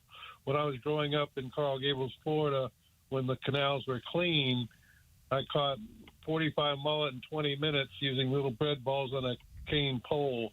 Oh, that yeah. was my bread. But the kill switch idea, I think, is out there. It could save lives. You still read people about them tracking down boats with the captain and the pilot being gone. Yeah. But just throwing it out there, someone invent it and help the people from avoiding those disasters. Yeah. I know our Yamahas have a key fob, and if the key fob gets too far from the boat, it'll shut off. But it's not standard operating to have that in your pocket, right? We have that hidden in the bowels of the boat so we don't lose it. But the kill switch thing that's what it's designed for, is to have that kill switch attached to you. But yeah, you're right. Not everybody does that appropriately, but that's definitely an important thing. They do have electronic kill switches already out there on the market, and it's like a Bluetooth thing. And when you get out of range of the receiver, it cuts the kill switch off. So I believe they have that technology already out there, to my knowledge. Great. That's good to hear. Yeah. Guys, thanks for bending an ear. Tight lines. Next time we do the words, I hope you're saying them fish on. Appreciate you, buddy. Thanks, William Keene. Always good to hear from you. The bread ball thing, did you bring up bread balls? You did. I did. Yeah. You were talking about the using armored bread catfish. balls Yeah, I used to catch mullet on bread balls in the canal when I was growing up. That was always fun. Little pinfish, gold hook, and a bread ball. We never did it in saltwater, but bread balls were always a big thing in freshwater. Like Carp. for brim. Yeah. Well, we'd catch brim and shiners and all that good stuff on it. But we had this one lake in Orlando that we'd fish, and we had some pretty good bass in there, but there was some carp that were like 2-3 foot long. Yeah. Freshwater fishing for bass can get a little bit boring once you've done it for a while and you've caught the same bass over and over and over again. So I'm looking at these carp. I'm like, I got to catch one of these. How do I do it? And we did the bread ball thing. Yeah. Eventually caught corn, one. bread balls, all that stuff. It was fun. All the stuff Mom used to yell at me for stealing out of the fridge. You know. What happened to my loaf of bread? Hot dogs, bacon, whatever. Whatever it was, you just go feed it to the fish. Keep on trying until something works. Yep. We've got Captain Mike Perry on the other side. Hopefully we'll hear from you as well. Remember, 1-800-969-9352 to join the conversation. Real Animals Radio. We'll be right back. Hey, it's Ryan Gorman here. I was thinking the same thing. We'll be right back, y'all.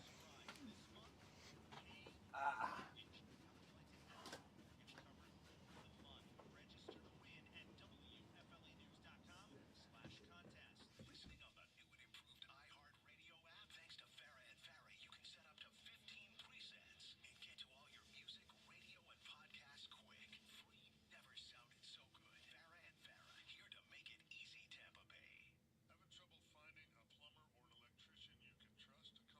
clean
fully automatic spear gun. He's good.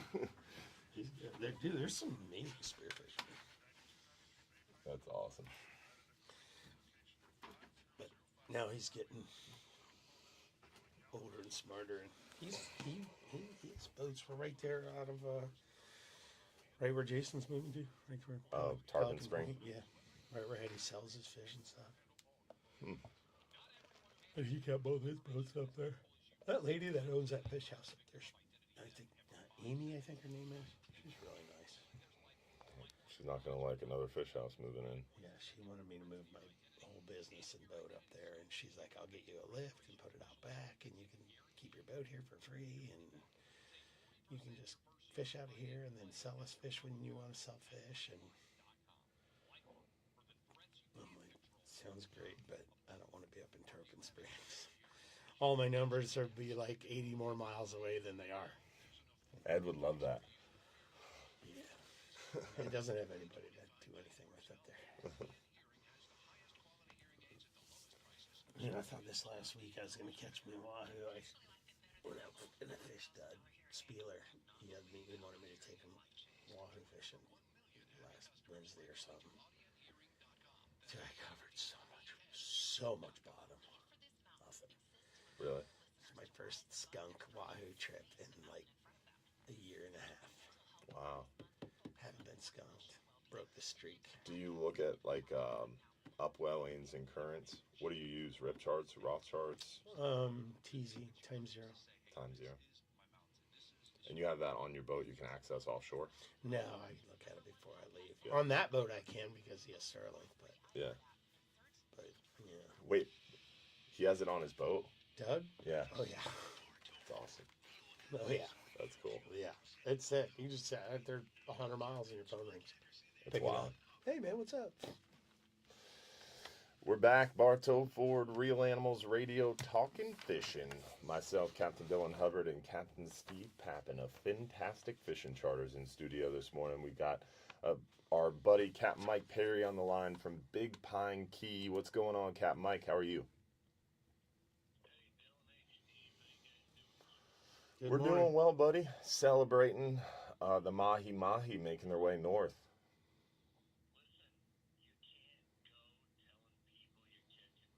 Oh, we are. We're catching them. We're catching them. The chickens are here, buddy.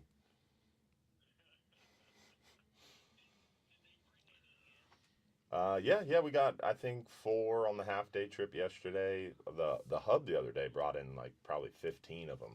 You know, on a private charter, it's a little easier, right? Because you can control it a little bit more. You get one hooked, you keep it by the boat. The school stays with you, and you can keep picking them off. But on a party boat, it's tough. Every time.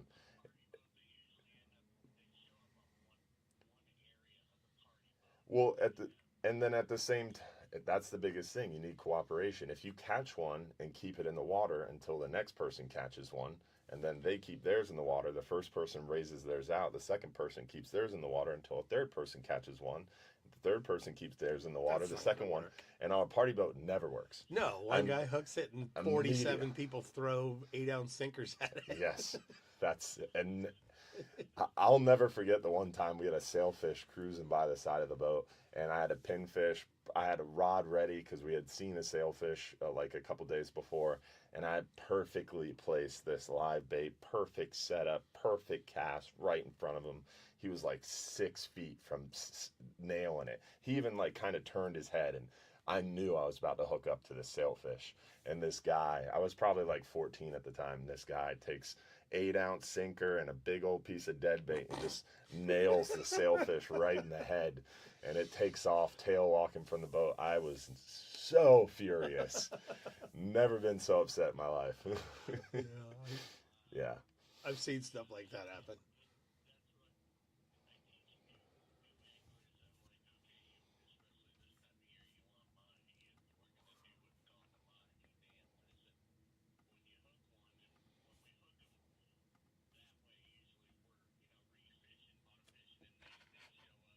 No problem. And I say, hook one, and you're going to fight it. And then I'm going to tell you to stop and leave it. And that's going to bring them closer. And what I think once people see see the reaction of the other fish in the water coming close to the boat. And then I'll be like, okay, everybody put your line in. The next one to hook up, you're going to keep that fish in the water, and we're going to get that first fish out. And they learn pretty quick. And like you said, on a private charter, it's a lot easier. But the fishings have been great in the Keys. All the snapper, we're catching. There's plenty of grouper around, but trying to get the true blacks is what we chase after, and we're getting a couple, 2 or 3 shots at some decent black grouper. Nice. Per trip, and getting a couple here and there. The mahi, the blackfin tuna, the wahoo are still around. There's some wahoo around. We got one yesterday, about a 30-pounder. So awesome, man. There's plenty of fish to be had. And one more thing before I get off here, I'm going to have a word with Mike Anderson about his last show with Glenn Taylor. Mm-hmm. First of all those big mangoes, they don't go back in the water. They all go in the ice box. Yeah, and second of all, inshore mindset's different. He caught a yellowtail snapper as long as my arm and is unhooking it while the fish is over the edge of the boat and then lets it flop back in the water. Now, I don't know if he did that on purpose or not, but I'm going to have some words because that yellowtail snapper split down the middle, stuffed with crab meat or lobster meat on the grill is one of the best eaten fish in the world. Now I'm hungry. Stuffed crab meat. Ooh. Sounds really good. One of the best lionfish. Captain Will McClure, who works with us at Hubbard's, he's a great cook and really good on the grill. And I went over to his house one day. We were barbecuing, and he made a lionfish, a whole lionfish split down the middle, stuffed with stone crab. Holy moly! Oh my God, that was life changing. Wow. Yeah, still remember that one. They're very good. They're not the prettiest to clean, but once you get them clean, they are fantastic eating. Oh fantastic lionfish. Lionfish is in the top 5 best eaten fish in the Gulf, 100%. For sure. Incredible. What's your favorite? For sure. I don't think I can pick a favorite. I think I got a top 5. That's about it from the Florida Keys, I'm a big buddy. boy. I like food. The fishing's great, and the food is good down here, and everything's great, and the heat is here. So, amen, brother. Well, we appreciate you, Captain Mike. Thanks, buddy. You guys have a great day. We're headed out. So See you, man. You guys have a good one. You too, buddy. Bye-bye. Definitely a pleasure to hear from Captain Mike Perry from Big Pine Key. Real Animals Radio, Bartow Ford, Real Animals Radio. We'll be right back. Sorry, guys. I messed up the mics. Won't happen again. Giving me a hard time. You didn't yell that? Yeah. When we went back on air, I forgot to change the mic so they couldn't hear the first part of the caller. They could hear us, but not the caller. Oops. Yeah, I don't know, man. I've never eaten any lionfish, but I've cleaned a handful of them. You haven't eaten one yet? Oh, dude. We have the world record. Yeah, we've had the world record like 17 times. That is the reason We've had the world record for like 8 years. What is it, like 4.5 pounds now? No, it's like 2.5 pounds. No. Because I submitted a world record that was 3.6 pounds, and I had it for a while, and then someone broke it, and then I submitted another world record. For lionfish? Yeah. In the IGFA? Yeah. If you look it up right now, unless it's changed, I don't know that it's changed. Yeah, because we had it for a while at 3.6 pounds. Someone beat it, and then I submitted one that was 3.9 pounds, and we had it for a little while, and then someone beat it. And I was like, I'm never doing this again, because it's a pain to submit those IGFA records. They want line, they want this. It's annoying. Maybe it wasn't IGFA that I submitted to. I don't know. I don't remember. It was a while ago. But I remember I submitted a record, got it, and then it got broken. Then we got it again. But after that, I was like, nope. No, Paul. Never got the sausage. Still upset about that. Red lionfish, all tackle world record, 2 pounds, 12 ounces, Madeira Beach, Florida. Jesse Paul Moore. Weird. Kids from New York caught it at one of those mitigation piles out there. I was like, here, try catching an amberjack. And I put a pinfish on it. It's like, just go do that. But he sends it down there, and then he reels it up. Dude, you got to eat yourself a lionfish, brother. I mean, I've cleaned a good handful of them. It looks like a grouper and a hogfish had a baby. Yeah. The meat is so crazy. And it tastes like a grouper, hogfish, and lobster mixed together. It's crazy. Yeah. The meat is insane. Yeah, lionfish is I've cleaned. I won't order I won't order fish at a restaurant ever. Like, it's against my policies. I will definitely. If I go to like Salt Rock and Salt Rock has a lionfish special, or like one of those restaurants that have like fresh caught fish fresh off the boats, like I was eating at this fish camp place and they had their own commercial boat and they had a hogfish or a lionfish special. I'll order some of that. Yeah. Oh yeah, it's good. I get mad. My wife came. She ordered some kind of white fish. Yeah, it was some weird thing, but she ordered it from like Butcher Block or something like that. And I was like, "What are you doing? What are you thinking? If you just want fish, just say something." She's like, "Look at it. The meat looks so good." I'm like, "It doesn't look good." Yeah, the only fish I buy is of course salmon. I buy a lot of salmon, and then I really like that. What do they call it? Escalar. I love that. You can't eat much of that. No, you can't. You got to be careful, but I love it. I love playing the game. We fished a tournament. Who was it? Somebody put it on. It was a bottom fishing tournament. It was like a rodeo style tournament. Yeah. And Tommy and everybody, Pro Marine, everybody was in it. And we fished this tournament, and it was we won. We won the tournament. And it was like an inshore, it was like a bottom fish rodeo, and then they had a trolling division. Mm-hmm. And one single boat got into the trolling division. Yeah. So it's like, okay, well, that's not going to happen. But they went out anyway, and they were sword fishing at night and caught an escalar, and they brought it back in, and everybody was sitting there they had it at the cleaning table. Yeah. Right at the weigh-in, and they're just cutting it up right there on a cutting table, and everybody's just shoveling it in their mouths, and I'm like, do you guys have a clue what you're doing? Because you're like supposed to eat like 2 ounces max of that stuff. You can have more than that. Or you will be... You can have more than that, but not very much. Captain Frank, you remember Captain Frank? Uh-huh. He went to this new sushi spot, and he was all pumped. He found this cheap sushi spot, and he went over there, and he was telling me about how great it was and how cheap it was. So he ordered a ton of sushi. And was sending me pictures of it. The next day, dude, he called out of work. Really? Because he had like 6 rolls with escalar in it, and was tore up, bro. That's bad. Yeah, I love escalar. I wouldn't eat it. I love escalar, and I always order it when I see it on a sushi menu. But I only order like a roll or 2 with it in it, and I'm careful. I just can't do seafood. I can't order seafood. I'll eat seafood if I go out and catch it. I'll order salmon. We'll take really good care of fish that I'm taking. But I never order, like, if I go to a sushi restaurant, I will never order tuna.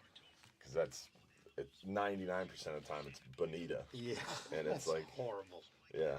I like salmon sushi.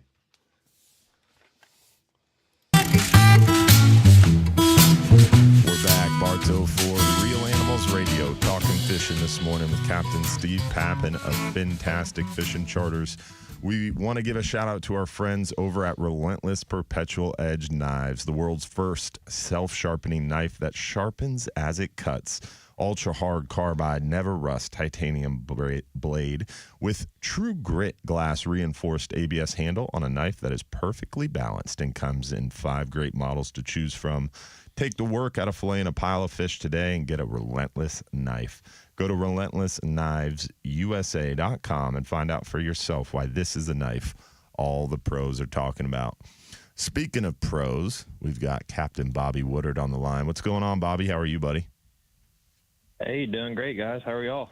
Good, man. What are you gearing up in your yacht wear for a tarpon trip in Boca Grande today, buddy? Nah, taking today off. Kind of do some stuff around the house and rest and relax and give the old knees and back a break from being out there whacking the tarpon. Lame. You're crushing them. I've been watching from afar, and it seems like the tarpon is going well. Captain Dave sent me some photos of some monster tarpon he's been catching, Marquette down there in Boca Grande, and I know Captain Jason Prieto's down there, and a bunch of people doing really well. Yeah, I saw Jason out the other day. I didn't know he was coming back down. I saw him last year. I didn't know he was coming back down, for a few trips this year. So it was cool to see him out there the other day. But no, man, it's been a really good season so far. Morning bite, afternoon bite kind of hasn't really mattered. It's been good. It's been a little windy, but it is what it is. Yeah. Part of the reason you're taking a break this weekend is that quarter moon, or does the tide? Yeah, it makes it tough, right? Yeah, 100%. So I mean, they're still there. You can still catch them. But if given the opportunity, I'd much rather be able to, plan and if a customer has flexibility, fish a little bit closer to the moons. You get the better tidal flow. You get the crab and shrimp and everything else, flushing out with the tides, and the fish just stack in there and let the food come to them. Makes it a little bit easier. Yeah, we're seeing quite a few tarpon in the pass rolling in the morning, and the kids fishing from the jetties have been catching a few of them and even landing some of them. So it's cool to see the tarpon so thick already, which is, for John's Pass, normally we don't really see them this quite early to be this stacked up. They're beating the snook there, right? There's snook being caught, but normally the snook are like so thick you can walk across them before the tarpon get thick, and that doesn't seem to be the case this year. The tarpon are beating the snook. Pretty interesting. Yeah, that is interesting. Yeah, are you seeing a bunch of tarpon when you're heading out, Steve? A few here and there. During the springtime, we were catching bait at the bridge a lot in the morning, like the wee hours of the morning, throwing the net. We saw quite a few, around the bridge in the dark. It's weird, mostly like in that little pocket between the fender and the bridge and the tender,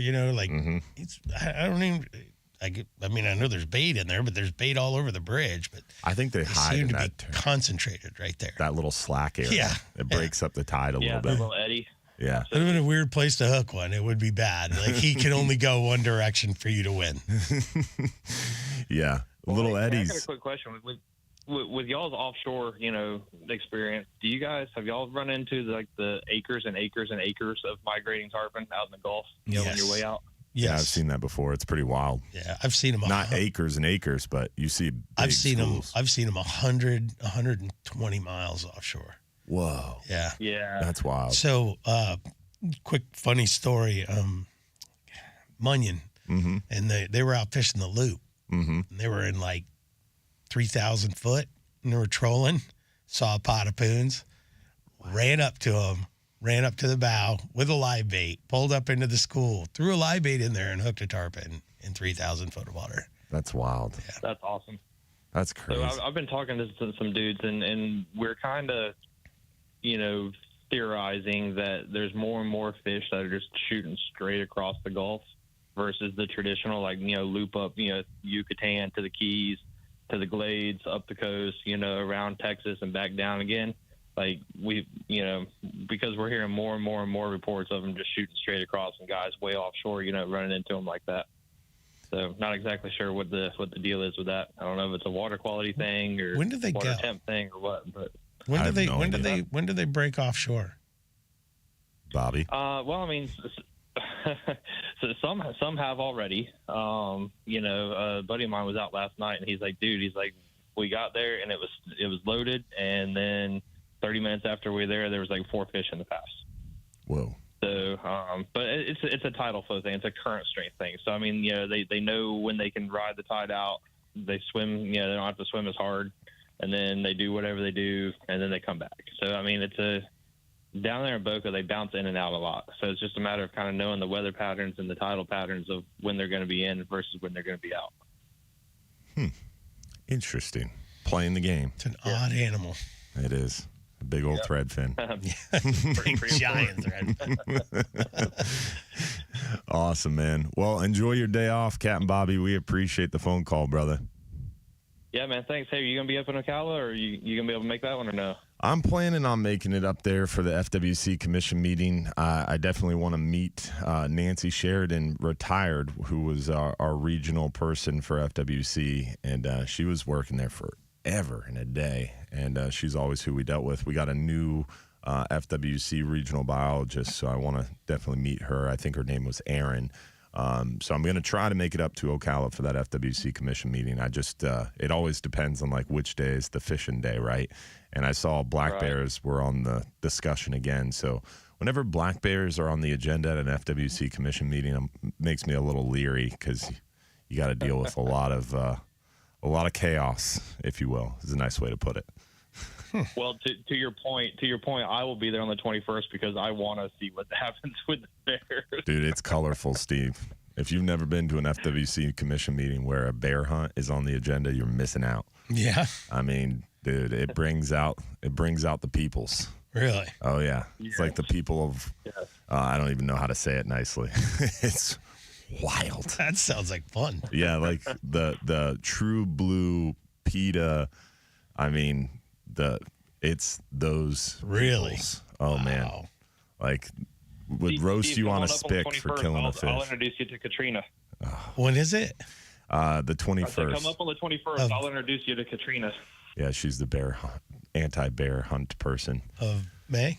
No, of May. Yeah, 21st of May. Yeah, May. Next week. Yep. Oh, if it's blowing, I'll go out there with you. That ought to be fun. It's very interesting. All right, Bobby, we appreciate you, buddy. Thanks for the call, and enjoy your day, my friend. All right, guys. Catch them up. See you, buddy. Take care. See you. Captain-Bobby.com, since he's so poor at giving his website out. If you want to book a charter with Captain Bobby Woodard, Captain-Bobby.com. Look him up.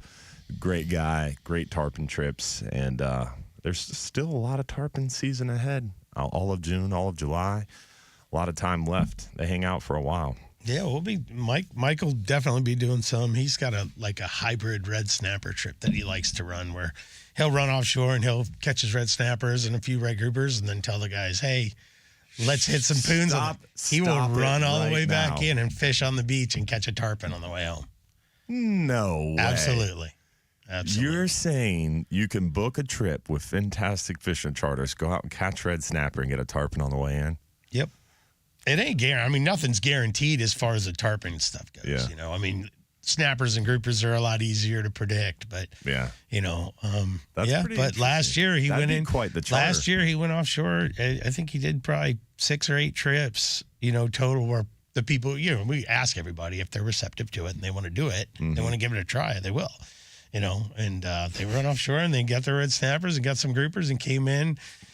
Yeah, he did a couple times where he did some permit, and he did a couple times where he did some, 4 or 5 times where he did some tarpon fishing. That's wild, man. Yeah, it was kind of odd. But, I mean, you know, as far as the trip goes, fun, I mean, though. you run it all the way back in. You know, he hits the beach at, 1 o'clock and tarpon fishes for a couple hours, and then you're right inside the pass. Yeah. If the tides line up, that would be a there's a lot of logistics that go into play there. You know, you got to have the right bait, you got to bring it offshore with you, and then the tide's got to be there, and everything has to kind of line up the right way. But if I brought the calendar does line up, and if those people want to do that, if I brought a live well of pass crabs offshore to grouper and snapper fish, it'd be hard to save them, man. Those red grouper, they love them crabs. Yeah. But they love everything else too. They do. You know, Doug Hemmer a long time ago, we were shooting a show and he did he had this, he called it a crab cocktail. Mm-hmm. And he'd put a pinfish and a crab on the same hook and he would drop it down there. And smorgasbord. In his mind, it's like the crab and the pinfish are fighting and it just makes the grouper go crazy and run over and eat it. But yeah, that was a long time ago. For us, that's a strip of squid, like a 4 to 5 inch strip of squid wing and a thread fin with the tail cut. Yeah. That's the old red grouper smorgasbord. They love it. They love it. Or a double dean, double thread fin or double dean where you got 2 on 1 hook. Red grouper, they're always hungry. Yeah. I think they're too opportunistic, Yeah. Just get in front of them. But. Yeah, that big red grouper, he's looking for something unique. And if you stick out of the pack, like people ask me a lot, like they're getting ready to go on a 39-hour. Hey, should I get some cigar minnows in the frozen bait in the shop, or should I get this baby octopus? And it's like, hey, man, you don't need it. We have all the dead bait you need on the boat. But sometimes if you're that one that sticks out of the school, right? Like on a party boat, you got 20, 30 baits going to bottom, and everybody's using thread fins or squid or maybe some pinfish. But you drop a sardine or you drop an octopus, and it's that one bait that's a little different than everybody else's. Sometimes that's the ticket. Yeah. You never know. Yeah. Especially towards the end of a spot, right?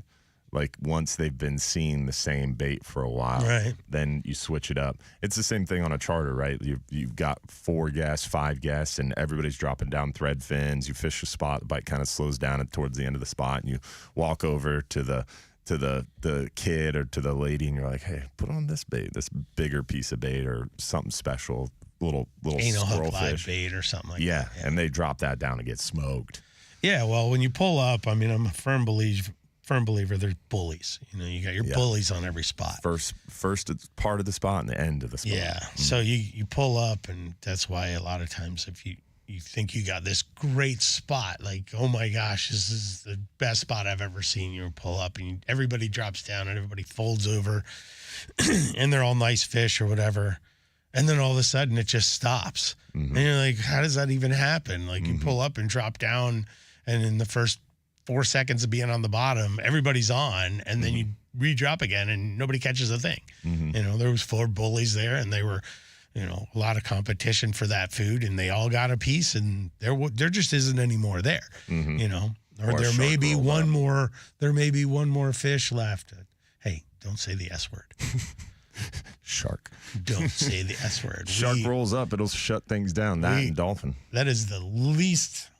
It's gonna be a sharky summer, dog. Dude, I'm not looking forward to it. We lost. It's been so bad. I mean, it's only getting worse. I tried to go snapper fishing the other day, and all I can say is I'm glad we're not on the East Coast. I'm glad we're not in the Keys. I'm glad we're not up in the Panhandle. Man, they got it a lot worse than we do. It could always be worse. I don't know. Last year it was just every boat, everybody, every depth, everywhere. It was just relentless. Yeah. It's relentless. Please help us. I don't know what we're going to do. I don't know what I wouldn't want that job to like try to solve that problem, or even for them to admit that there is a problem, because it doesn't seem like that's happening. But, you know, there's an issue. And it needs to be addressed. Amen. In some way, shape, or form. I think it's a cultural thing. There's just, I mean, Shark Week has been a week-long propaganda machine that's been ingrained in our society for the last how many years. Yeah. I mean, you take your kids to SeaWorld and you walk around the park and it's like, oh, all the sharks in the entire world are dead and we've killed them all and sharks are in trouble. Save the sharks. No.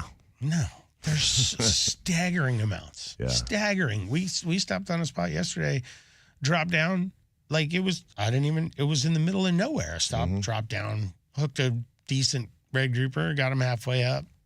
Just sharked. Yeah, just sharked immediately. Yeah. Like in the middle of nowhere. It's always the biggest and most beautiful fish that gets sharked too. It's true.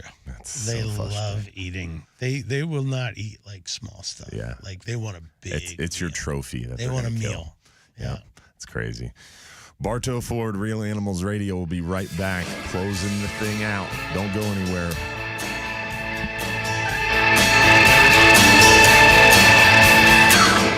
Listening on the iHeartRadio.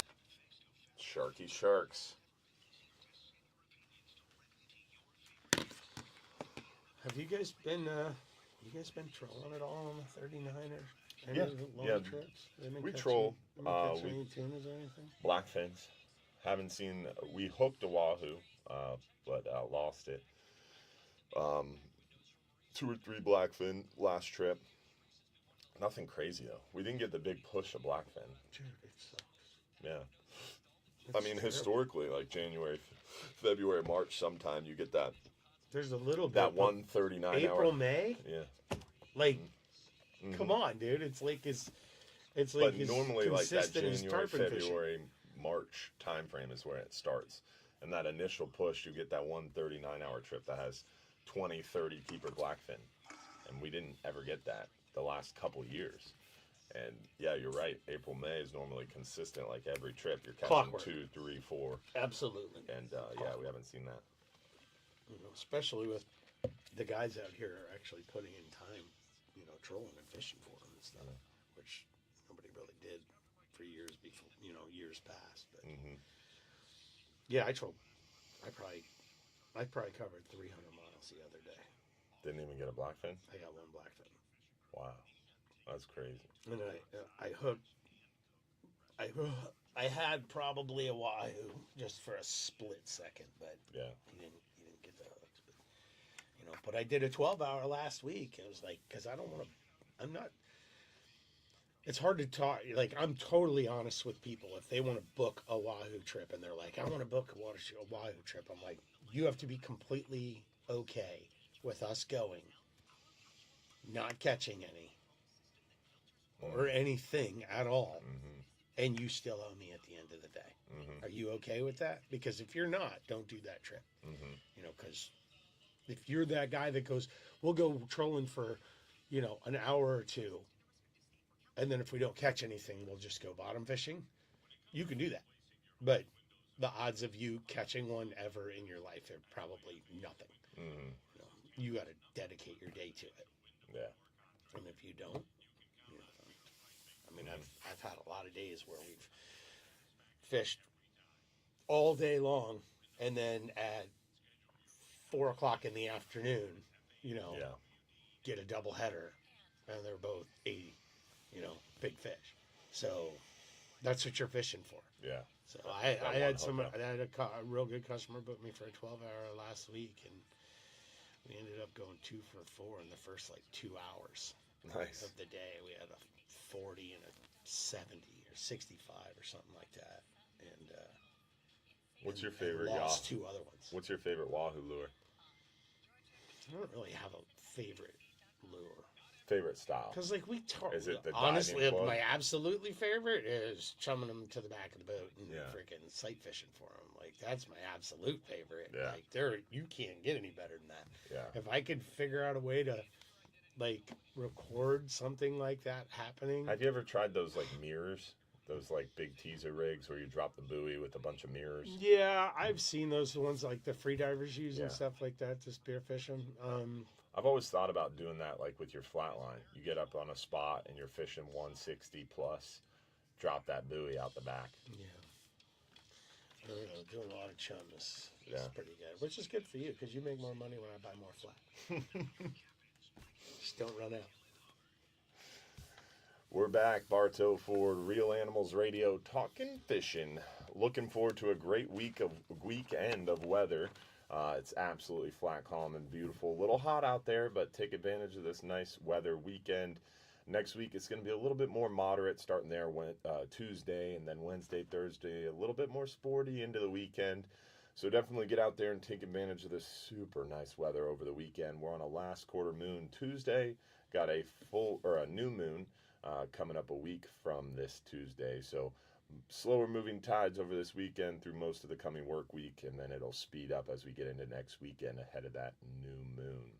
Remember, your weather update was brought to you by our friends over there at Reese Windows and Doors. They're Florida's leading window and door company with over 50 years in business. They offer free installation on most windows and doors, and they install in just 6 weeks. They only use in-house installers, no freelance contractors, and their work comes with a double lifetime warranty, which means you never pay for a warranty when you sell your home, and that warranty transfers to the new owners, adding value to your home. Visit reesewindows.com for more info. So how would someone get a hold of you if they wanted to book a charter with Fintastic Fishing Charters? Maybe one of those red snapper tarpon trips. Yeah, well, if it can happen, we'll try our butts off to make it happen. Yeah. But, we got Facebook, Instagram with Fintastic Fishing Charters, and TikTok. Don't forget about your TikTok. He's TikTok famous, y'all. I'm not TikTok famous. He hates to talk about it, but he's TikTok famous. I am definitely not. But anyway, www.fantasticfishingcharters.com on Bro, the web. no one says www anymore. That's like giving out the address. Well, You don't need the www anymore. Just What if FintasticFishingCharters.com. it's another guy that's older like me? You don't. If you type in the www, it's repetitive. You don't need that anymore. Google eliminated that. Just type in FintasticFishingCharters.com. That's like giving out an address. Whatever. Yeah, just FintasticFishingCharters.com. Just call Dylan and he'll give you my number. We'll give you Dylan's number. Everybody just call at the same time. I like that. I can do that for you, bud. Yeah. We already do that for you. HubbardsMarina.com, 727-393-1947. We'll hook you up. 1947. Yep. 1928 is the year we started. We're coming up on our 100-year anniversary, man. Exciting stuff. And in the running for the 4th year in a row for top charter boat in the country. Pretty awesome. That's awesome. Yeah. Good job on that. Yeah, very, very blessed. We have a great team over there for sure, making it possible. Hopefully you guys get a chance to get out there on the water and enjoy the great fishing we're having. As we talked about earlier, the mahi are showing up. We're getting a lot of lane snapper near shore, about 60, 80 foot of water is a good prime area to start getting some really good lanes. A few mangroves in there. Red grouper bite's been picking up. A lot of mackerel around. Offshore, the red grouper bite's been pretty solid. Some pretty big mangroves. The yellowtail bite, once you get out there at 160, 180, is pretty darn good. We were seeing mutton snapper pretty consistently, but now that water temperature's creeping up, it seems like that slowed down a little bit on us. Cold water time. Yeah, for sure. And looking forward to those red snapper, just 2 weeks away. So gear up, get ready, and make sure you stay hydrated. It's going to be hot out there. There's going to be a lot of water. A lot of water to cover. Yeah, for sure. And a lot of heat. So make sure you stay hydrated, get prepared. Inshore fishing's going well, too. A lot of redfish moving around. The snook are moving into the passes and on the beaches. Spotty pompano, but I haven't really seen a big pompano push on the jetties yet. But I hope it's coming. I don't know. It seems like we kind of missed it. I haven't do pompano. Yeah. The last pompano I caught, I had a triple header on a sabiki. Oh, wow. Up in Louisiana while we were trying to catch runners for bait. It was probably like 15 years ago. That's crazy. I dropped down the sabiki and catch 3 of them. Oh, that's the dream right there. That's another great eating fish for sure, Florida pompano. Yeah, it was pretty funny. Well, check out Captain Steve Papen, Fintastic Fishing Charters. Thanks for coming on the show this morning, buddy. We appreciate you. Thank you very much for inviting. Don't forget tomorrow morning, 7 to 9 a.m. Real Animals Sunday. Don't forget the live show every Sunday night, 7:30 p.m. Real Animals Radio. We'll be back next week. Is that www.realanimals?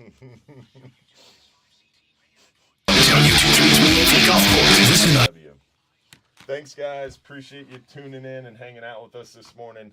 Hopefully you enjoyed the show, and hopefully we'll catch you tomorrow night, 7:30 p.m. for the live stream show. Don't forget Real Animals Sunday as well. And then May 20th, man, we forgot to talk about it on the show, but May 27th, Tuesday night, OCC Roadhouse. We have our Real Animals fishing conversation. Hopefully we'll see you all there. May 27th, 7 to 9 p.m. at OCC Roadhouse. Y'all have a good night or a good day, and thanks for watching. We appreciate y'all. Check was deposited into a bank account. Have a good night. Yeah.